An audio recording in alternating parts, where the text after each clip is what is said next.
Hello, folks, and welcome to Telling Tinder Tales, the podcast where the search for love often goes wrong, dates get strange, and the one thing you can rely on is that we'll all have a good laugh about it. With me, Chris O'Neill. And me, Thomasin Lockwood. Every week our guests call in from all around the world and we hear their weirdest, wildest, and occasionally even wholesome dating stories. So, Thomasin, who have we got calling in this week?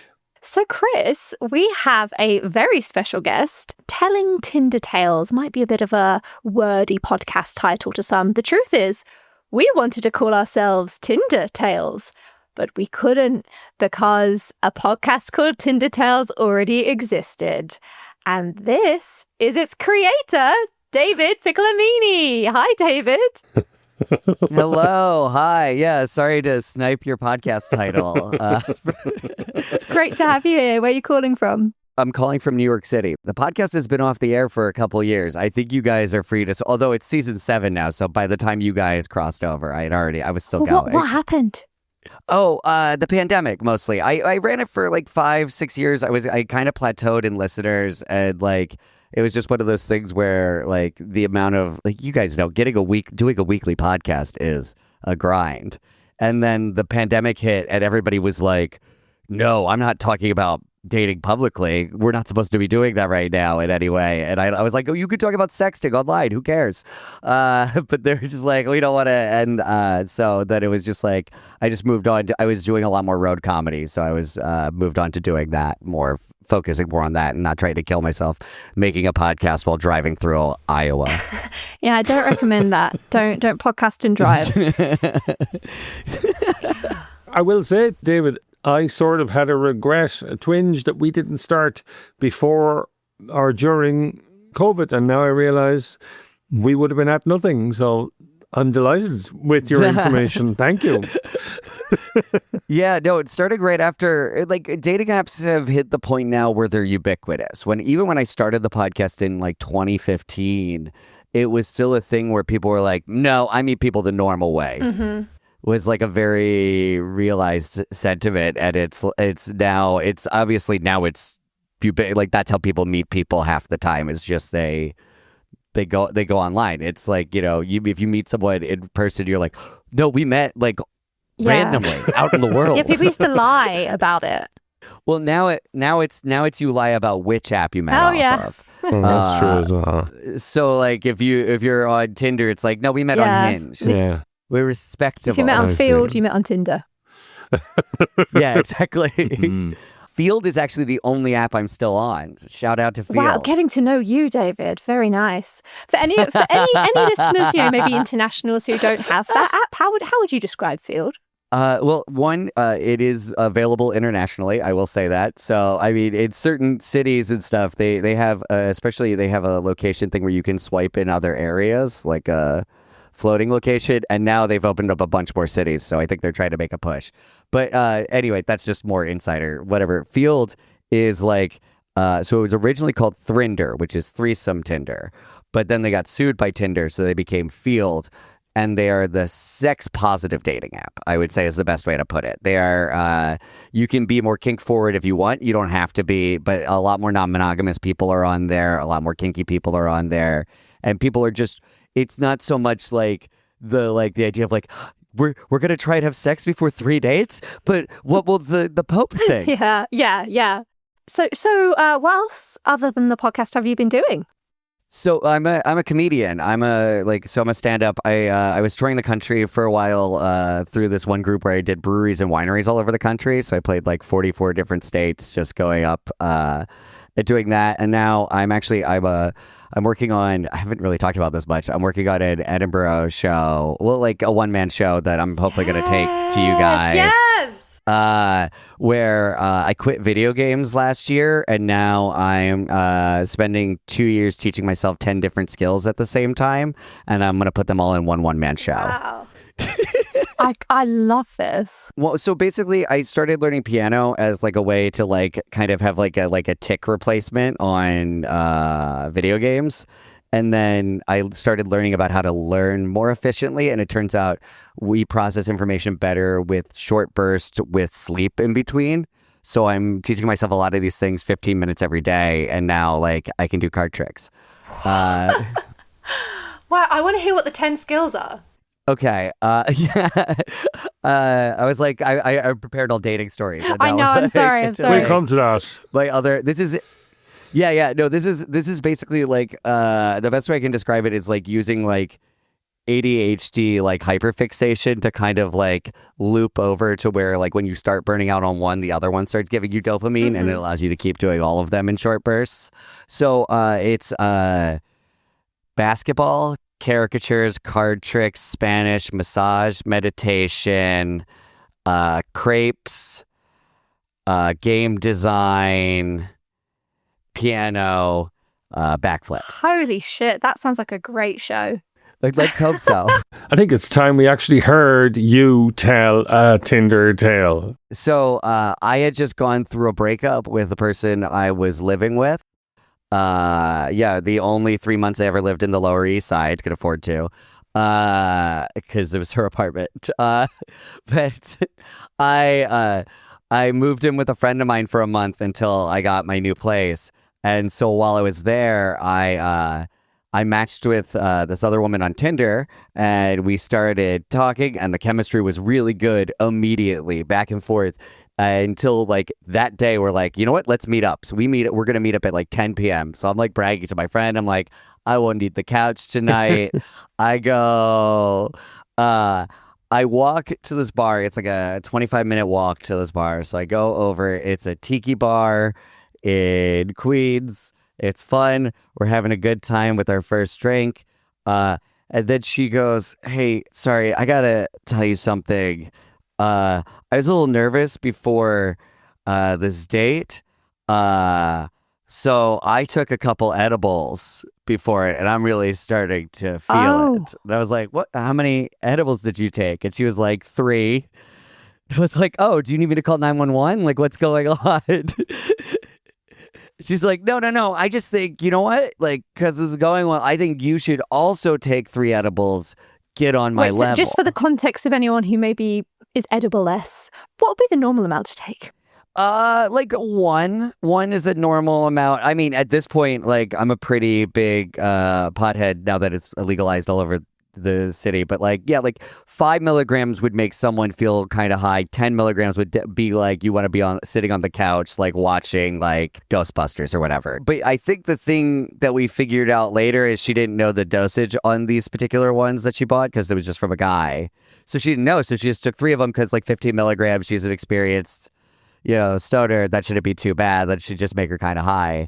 But she was like, you should take 3. And I was like, I'll take 2. I'll try that. Like, and this is before I really smoked that much weed. So I took 2 of them. We're hanging out. And then she goes, you know what? I thought they had kicked in, but no, they've really kicked in. And I think I need to get out of here. I'm too high. And she gets out of the booth that we're in and she stands up. And then she wobbles and then just falls head first backwards right onto the bar floor, just like oh thud. My gosh. And I'm like, no, you didn't have to prove it. I didn't need you to like. So I helped pick her up off the floor, and she's like apologizing to me, and I'm like, no, let's get you like a cab home. What's your address? And she's like, I don't want to tell you that. What if you try something? I'm like, you roofied yourself. I don't want to be here for this. And so I call, eventually she gets me her address. I call her the Uber. We're waiting outside for the Uber, and she's so high. And then all of a sudden, like round 2 kicks in, and she starts falling down. And she was like 5'10" and a couple pounds more than me. So all of a sudden, I'm just trying to hold her up, and just a tree just falling down on me as I just slowly. I'm like, all right, well, we'll just make it a gentle landing. That's all I can do for. But if a tree falls in the middle of like, Brooklyn bar scene, people take notice. So this guy came running up and he was like, oh man, is she okay? Are you okay? What's going on? And I'm like, man, I don't know. I think she might be having a stroke or a seizure or something. And he looked at her and he's like, nah, my mom has seizures. That's not what it looks like. And I'm like, oh, okay, thanks, doctor. But he's like, you should call 911. I was like, yeah, no, trust me, I'm on top of that. I'm calling. So I called 911 and we go back inside. And while we're waiting for 911 to get there, for the ambulance to get there, this is the one like cool move I had where I actually just put, I was like, what's your favorite David Bowie song? And we just put Space Oddity on for her. And that mellowed her right out. And she just got to like literally listen to Space Oddity as like the EMTs like carried her out. Like just never thought it just like fully bump bump bump bump Yeah. bump bump. This is ground control to Major Tom right into the ambulance. I swear to God this happened. The EMT looked at me and was like, hey man, you coming with? And I was like, no, it's a first date. And they looked at her and looked at me and went, well, so much for a second, and slammed the door shut. Wow. Because the thing is, I got so wrapped up in that, I had forgotten that I had taken the 2 edibles. But I was like, oh no, I took 2 edibles. This is like about to hit me. I just saw what my happens God. to Just people saw your on 3. future. Yeah. And so like I come up to the bartender. Oh, by the way, the bartender at first was so mad at me because she thought I definitely roofied a girl who I couldn't. Oh, God. Until like all of a sudden she saw me like freaking out. It was like, oh, okay, this is not. She was like, here, have a free drink. And I was like, no, I can't have a free drink. I just took so much weed. I need like a Red Bull or something. And she was like, we don't have that. I was like, what do you have with caffeine? And she's like, Coke, I guess. So I chugged an entire Coca-Cola, called my friend who I was living with. She's having a party, by the way. She's having a full party at her house.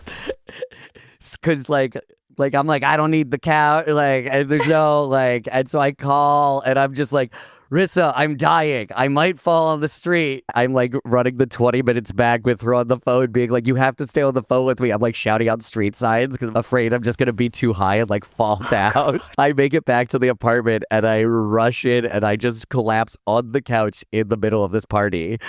And I woke up just covered in like cards and cheese balls as people had slowly just been like being like, wow, he's out. They're like, what happened? This guy just like a ghost dived in and collapsed. Oh my gosh. We went on 2 more dates. Oh boy. David, listen, that was a fascinating story of your own, and you have a couple of 100 podcasts out there lurking in the ether, or whatever the right phrase is. Do you have one particular story you were told that you'd like to share with us? Oh, let me see if I have the exact amount. Yeah, okay. So a friend of mine, he is a guy that when he falls in love hard and immediately. Like, it is just one of those like, oh, now we're together. We are a unit. Why would I not help the person I'm with when I'm together, and having all these feelings and stuff. And so slowly over the course of like 6 months, he gave her $4,800. Just to help with a couple different projects. And she was going to pay him back and stuff because it was like 500 here, 500 there. And then it was like just $4,800. And then all he got out of it was a song he wrote about it that did okay. Was it a scam? Or was it actually she genuinely... was she real? She was a real person. No, they were dating. They were actively dating. It just slowly over like 6 months was just like needed money for... things. Like to get her nails done? It was like kind of like a bills type, situation, and then like a project. There was another time where someone literally, they were on a date with someone and the other person had a seizure in the middle of the date, like an actual one, and then didn't remember. So like, it was like on a first date, they're like, how do I tell that? Like, I'm trying to tell them. And they're like, no, I didn't. What are you talking about? Why is everybody being weird right now? Oh my gosh. How did that one end? I think they dated for a little bit. Yeah. Undiagnosed epilepsy, essentially. Exactly. 100% just like had an epileptic fit. Oh my God. See, that's something I do to get out of paying the bill. Actually, speaking of getting out of paying a date, that reminds me of a different one where a guy kept just waiting longer and longer to not pay, including like going to the bathroom twice. Oh. And then just literally hiding behind a plant. With the bill on the table. Like, bill on the table, just waiting for the awkwardness of the situation to happen so that she paid the bill. oh no. Why can't he just tell her? Use your words. And then literally, so like as soon as she just fed up, paid the bill or whatever, he came back over and then tried to keep the date going. Oh no. Oh my gosh. Cheap and stupid. I mean, yeah. That seems incredible. Whatever about splitting a bill? I mean, But don't go to the fancy restaurant. No, I don't even know. Yeah. Yeah. Exactly.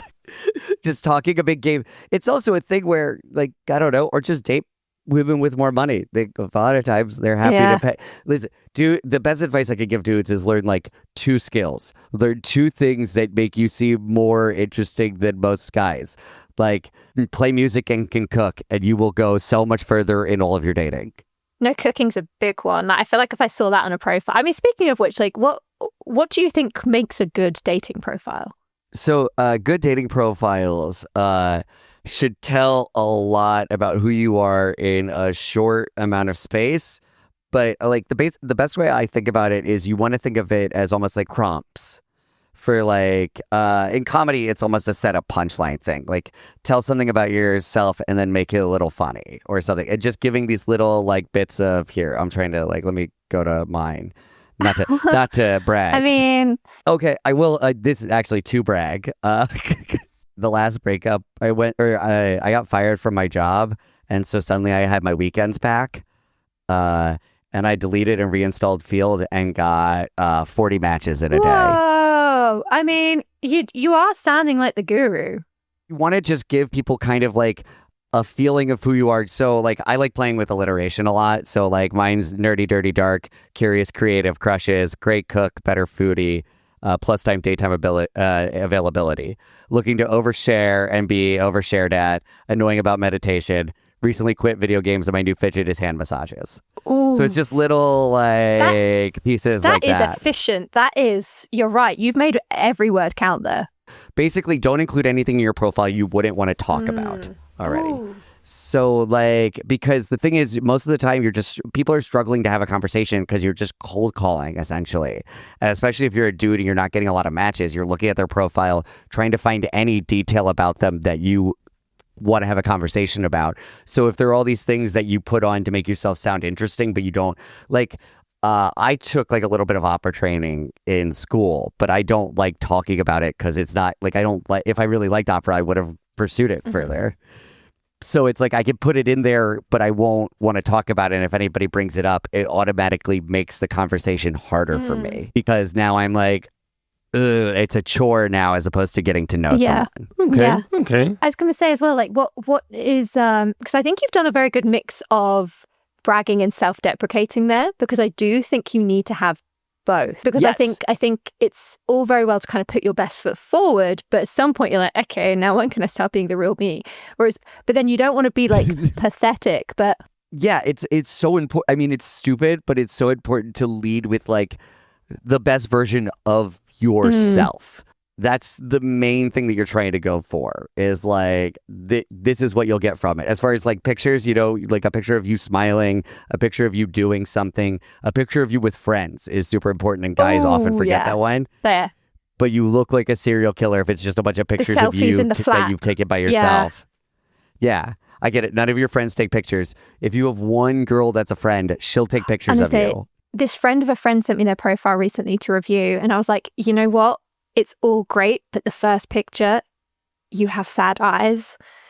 And it's like a selfie of him in his flat against like these cupboards. And he was like, yeah, I was sad when I took it. And I'm like, well, you can tell. Don't put it on the profile. Yeah, don't open lead. with it. Honestly, if you're kind of a sad boy, or some women love a sad boy. That's the thing, is like, but don't start there. Don't start at, I'm depressed, and if you want to be a caretaker, boy, do I have a deal for you. Like, It's like Save me from myself. It's like the old line when when a comedian tells you a joke, you say, I wouldn't open with it. Yeah, I mean, yeah. Yeah. Okay, David, thank you very much for that. It's been fascinating and wonderful and great advice on how to be attractive on field, I think, among other things. Have you anything to add?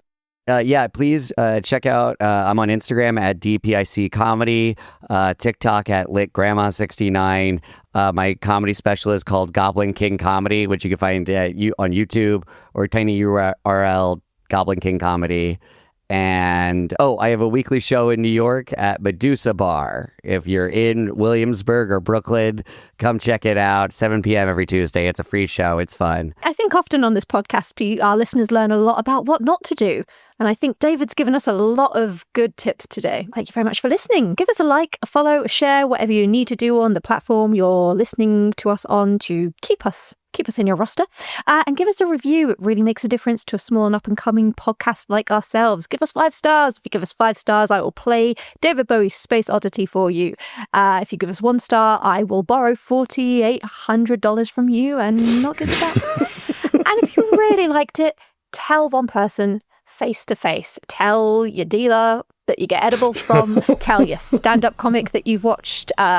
Tell someone that you've got the same podcast name as. If you like that, you should love this one with the same name. Thank you, Thomasin. Just for your information out there, folks, we've got live shows coming up. Fantastic. And you can follow us on our socials at Telling Tinder Tales for dates and more. And that's all we've got left. Thank you very much. Everybody say goodbye. Goodbye. Bye-bye. Thank you, guys.